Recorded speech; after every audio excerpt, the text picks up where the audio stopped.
Really, really Scary. fucked up. So brave, standing in solidarity with the U.S. State Department. I know, it's the bravest act of all. Oh my God. In a just world, it would require courage to fucking defend an apartheid regime so shamelessly. But we do not live in a just world. We live in an unjust world. Okay, so I am now calling in. Hold on. Start virtual camera. Here it is. Hello. Hello. Can you guys hear me? Can you see me? We can't hear you. You're muted. You need to unmute. Can you hear us now? Yes, we can. Hello. Okay, perfect. Hello. What are your names and what are you guys doing today for all of those who are watching on our stream? My name is Sweda. My name is Iam. We're student organizers here at Columbia University. We're currently sitting in our tent, break from the programming of the day, but there's a lot going on outside. We have a large community support. Students are coming in and out of the encampment, participating in our programming around Palestine and around the genocide in Gaza. So you guys are a part of CUAD, Columbia University Apartheid Divest, right? Am I Yes. am I saying that right? Okay, Yep. so would you mind briefly telling everyone? We already went through the website, but would you mind briefly telling everybody watching at home what the stated goals are for CUAD? Also, this is Lolo. I don't know if you guys know him. Hello. Hi. He's an alumni who is defending Israel. That's not true. That's not true. I'm kidding. We hate to hear that. We hope that's not true. No, it's not true. It's not true. It's not true. I'm sorry. Lolo is a Columbia Law alumni as well, and no, he is of course anti-Zionist. We actually have a lot of law students participating with us as well across the campus community. It's not just undergrads, it's a combination of graduate students, undergraduate students, law school students. So yeah, we have a couple of your colleagues here probably with us right now. With regard to Quad's demands, Quad is a movement that organization, a coalition organization that has been active for 6 months now since the onset of the genocide. It has 5 demands that are stated on the website, but we are focusing on a number of those demands as part of this encampment. The first one being complete financial divestment from companies that are complicit in the fast ongoing genocide in Gaza, as well as the slow displacement of people within and throughout occupied Palestine. We're also demanding amnesty for our students. I'm sure you've seen that following the first encampment, we had close to 100 students be unfairly suspended post their arrest. We're demanding universal amnesty for those students, as well as amnesty for our students who've been disciplined as part of the 6 months of protests that have been ongoing on this campus since October, as well as amnesty for our professors who don't have academic freedom within their classrooms and are being disciplined by the university for the content of their speech, for speaking about settler colonialism, for speaking about the ramifications on public health of the genocide. That's where we're at right now. There were also legal observers who were arrested as the protest. Is that correct? Yes, 2. So, so what's the atmosphere like now today? Today, we would say, what would you say? I would say the atmosphere is beautiful. I would say that there's joy everywhere and exuberance. There is light shooting out of people's eyes. It is immaculate, the way that we've kept this camp, and the way that we've kept morale up in this movement. I've never seen the people more confident. I have never seen more people out here in support. And I have never seen Columbia University more scared. So I have a question for you guys. How many students do you know the exact number of students that have been suspended or have gotten any kind of punishment whatsoever for their unconditional support for Palestinian lives? You know, recognizing that Palestinians are human beings, for example. There's a number of students, I think close to 100 or maybe even over, that were disciplined in various ways, like not suspension, but maybe like academic probation or being called into like university hearings and things of that nature prior to the encampment. And then there were over 100 students who were arrested as part of the encampment, and I was one of the students who was arrested as well, and he could speak more on that. And over 80 of those students, some at Barnard College, some at Columbia College, some grad students, but all within the framework of Columbia University, have been suspended since the first encampment as well. And as of last night, we are again being threatened with disciplinary action by the university for maintaining this space. And if I would like to say more. So we've also heard reports that Columbia University threw out the belongings of a lot of the students that were instantly suspended. And also on top of that, we've heard reports that some of the students did not have access to their dorm rooms after being suspended, having their cards made inactive, leaving them out in the dark, literally in the middle of New York City, with not really anywhere else to go, which is greatly endangering the lives of the students when Columbia University is tasked with, they have a responsibility. All of that immediately following arrest. No break in between. And I want IM to say more on that. Yeah, that's absolutely true. Columbia has evicted many of our peers, many of our comrades. They've left them without food nor shelter. And we at the People's Encampment have been providing those things to those students. I shame Columbia University's inexcusable behavior in this regard, putting the safety of its students at direct risk. Has Columbia University in the past been more open-minded towards let's say right-wing content creators coming onto the campus, making the campus a less safe space? Frankly, no, I haven't seen them. I may be wrong, but I haven't seen people of that. All right. We have been creating so much joy and so much beauty at this encampment, and we've been speaking with so many people who are here in solidarity and who are here in support, that it totally drowns out any of that negativity that is. And again, we want to bring the conversation back to demands, and we believe that as much pressure that we can garner from mainstream media, from alternative media, regarding the demands of the Quad organization is incredibly important. Again, like I said, financial divestment, universal amnesty, academic freedom, and disclosure of finances, where our direct and indirect investments lie.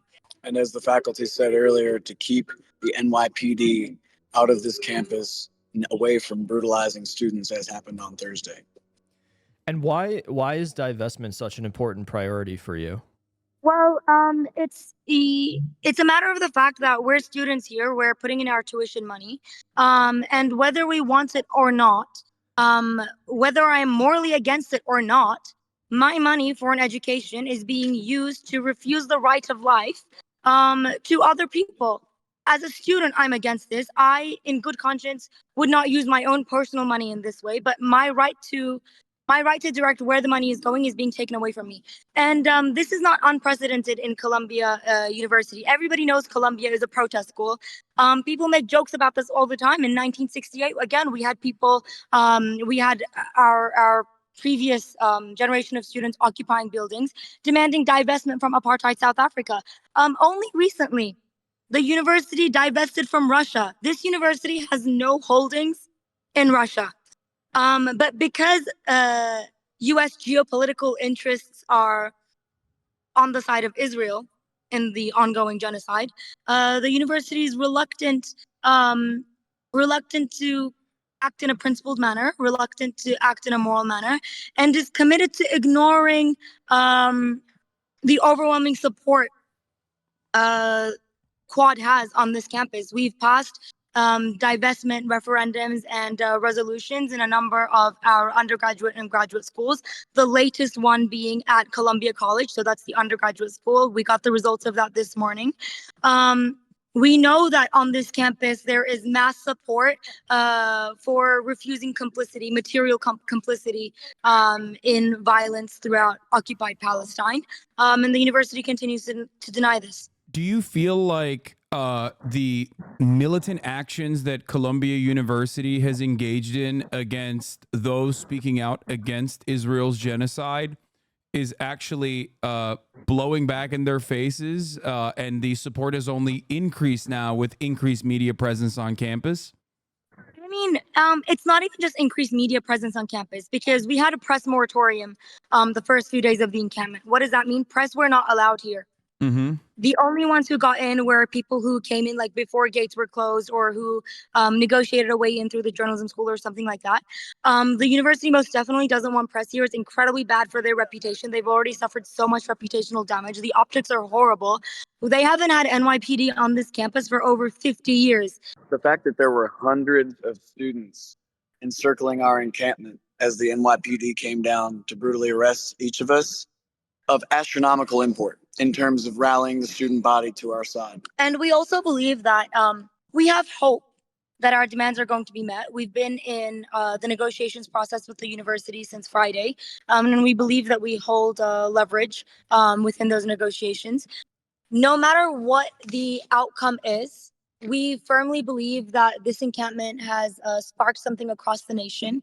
I want to recognize the fact that Vanderbilt, as well as one other school that I don't remember, not sure which one it was, but Vanderbilt specifically did an encampment before we did, and they're not getting nearly as much media attention, despite the fact that 4 of their students were unfairly expelled. And if anybody's watching, I would ask for them to pay as much attention to Vanderbilt as they are to Columbia. But going back to negotiations, even if we do not get what we want, and I'm fairly certain and cautiously optimistic that we are getting what we want. Even if that doesn't happen, we know that we've sparked a movement across this nation. Yale, their students were recently arrested this morning. The new school, NYU, what other schools I am? Princeton. Princeton. I think many of the schools in Boston. Yes, this is the new thing that's happening, the occupations, and we think they're fruitful. All of that being said, something else that's really, really important is to not divert attention away from Gaza. Yeah. I mean, this is getting a lot of attention, and it's important because we need to make sure that we cut off the flow of money from here to corporations that are facilitating genocide. But it's also important that we don't detract attention away from Gaza. They're still discovering mutilated bodies in Gaza right now, and we don't want to be diverting attention from that. This is in support of Gaza, in solidarity with Gaza, and so Gaza has to be central in everything. What do you have to say to Joe Biden, who recently gave an impromptu response to directly what you guys are doing in Colombia, where his reaction was, "I condemn the anti-Semitic protests," Biden told the reporters. People very well understand what's going on with the Palestinians. If they had not understood over the past 75 years, they've most definitely understood in the past 6 months.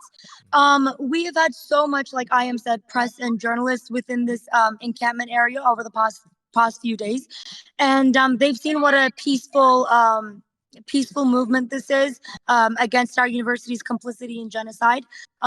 We have community guidelines that everybody is being briefed on as they enter within the space, and that includes the fact that this is a welcoming space for everybody, no matter what their ethnic, racial, or religious background is. We've held religious ceremonies for people of Jewish backgrounds, of Muslim backgrounds. JVP held their Sabbath program here. Muslims have been holding their congregational prayers here. For every student who's here in solidarity, this is a peaceful space. Quad had already on its own socials released a statement regarding actors who are unaffiliated with Colombia.